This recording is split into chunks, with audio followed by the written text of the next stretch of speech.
DJ Manly Augustus Buchanan, born April 19, 1949, Trenchtown, Kingston, Jamaica. One better known as Big Youth, sometimes called Ja Youth, is a Jamaican DJ, mostly known for his work during the 1970s before beginning his musical career. Buchanan worked as a diesel mechanic at Kingston Sheraton Hotel, where he would develop his toasting skills while he worked, and was nicknamed Big Youth by his co-workers. He started to perform at dances initially influenced by U-Roy, and became a regular with Lord Tipperton sound system, by 1970 becoming the resident DJ, and attracting the attention of Kingston's record producers. His early 45 singles for producers such as Jimmy Radway, The Best Big Youth, Lee Perry Moving Version, and Phil Pratt, Tell It Black, were artistically and commercially unsuccessful. By 1972, he had begun working with Augustus "Gussie" Clarke, a teenage producer whose rhythms and singers were more in tune with the vibes on the streets of Kingston, and The Killer, on a version of Horace Andy's Skylarking Rhythm, became his first major Jamaican hit record, soon followed by Tippertone Rocking.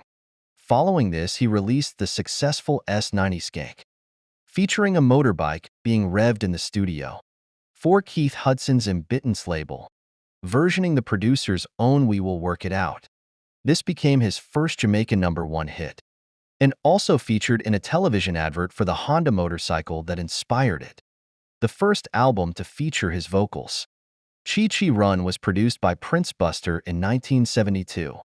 Distinctive musically, his half-sung style contrasting with his contemporaries. He was also visually distinctive, with his teeth inlaid with red gold and green jewels. In 1973, he released his first album entitled Screaming Target, produced by Gussie Clarke. The album is still considered as a classic of its genre, featuring rhythms from well-known hits by Gregory Isaacs, Leroy Smart, and Lloyd Parks, among others. Around this time, he also notched up some achievements in the singles chart, having 7 singles in the chart at one time, and having 4 singles remain in the top 20 for an entire year.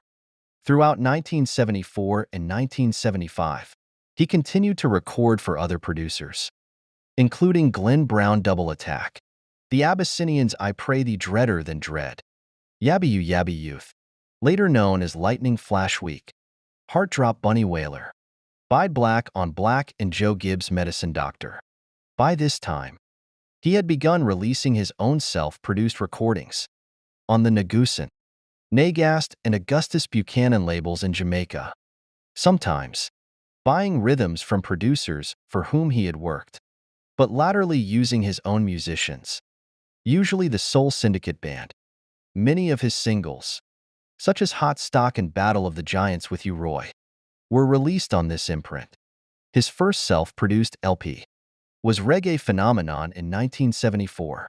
His self-productions continued with Natty Cultural Dread in 1976, followed later that year by Hit the Road Jack. He covered Wake Up Everybody and What a World Needs. Now also, this was helpful as new young DJ, such as Trinity and Clint Eastwood, were appearing on the scene, and Big Youth's chanting style was becoming less fashionable.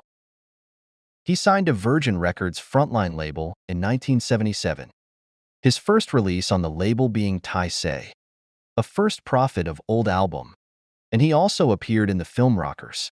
Virgin declined the chance to release his next 3 albums. However, and as the 1970s came to a close, Big Youth's popularity took a dip. By 1982, events had combined to make reggae much less successful than it had been 5 years earlier. The rising tide of violence had driven many musicians and producers to leave Jamaica for the UK, and US reggae had not broken through to widespread commercial success. And in the wake of Bob Marley's death, a lot of major labels either dropped their Jamaican artists or spent little on promoting them, and the music returned to its insular roots. Slackness, sexually explicit lyrics became far more fashionable than cultural. Rastafari movement and teenagers looked more towards the United States for their heroes, while his records continued to find a market. with tunes like Jaja Golden Jubilee, a luda continua enchanting, failed to capture the public imagination and the world. Modern digital rhythms were far from suited to Big Youth style, and his forays into the studio became less frequent. His appearance at Reggae Sunsplash in 1982. He would appear another 4 times between 1983 and 1996 was well received. But his success during the 1980s was limited. His career revived in 1990 with the Chanting single, produced by Winston 90 Holness and Free South Africa on the Protest album. One Man, One Vote. Yes. Meet Eine de Music as Rastamia, the original Rastaman, who entered in 2000. Big Youth teamed up with modern dub producer Twilight Circus to record 2 notable singles, Daniel and the Lion's Den and What We Need Is Love, in a style hearkening to the sound of Youth's vintage 1970s classic. Big Youth net worth is $400,000. His son Isaac Buchanan is getting more and more attention within and outside of legal circles, as the young attorney takes huge strides up the professional ladder.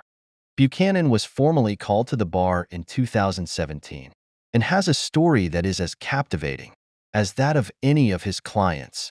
He was recently hired by civil rights group Stand Up for Jamaica to represent a man who had language in prison for 50 years. And he also represented Vybz Kartel, who appealed his murder conviction before the Privy Council. Kartel is now free of all charges. Thanks for watching, and don't forget to subscribe for more videos.